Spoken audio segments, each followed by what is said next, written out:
شهسوار په سمه لار راغی، بالکل شهسوار په سمه لار راغی او الله دې موږ ټولو ته هدایت وکړي چې موږ ټول په سمه لار راشو. قدربنو دوستانو د سندرغاړي ګلپاڼي د شهسوار د پاره د مینې ډک یو پیغام راغلی دی.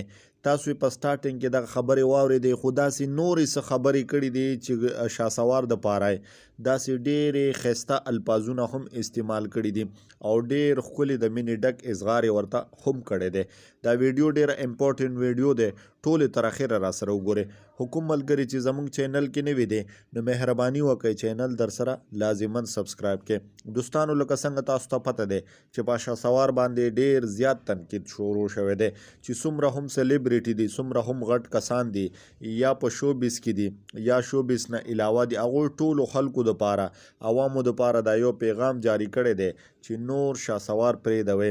شهسوار توبه ایسته، الله پاک ته رجوع شو، نور ستاسو کار نه جوړیږي چې شهسوار نور هم تنګ کې. ولې که موږ تاسو وګورو شهسوار په خپله یو ویډیو کې د هر څه نه د ټولو نه معافي وغوښتله او دی عهد وکړو چې آینده به ما سره داسې کار یا داسې غلطي په زندګۍ کې هم ونه شي کومه چې ما نه شوې دی.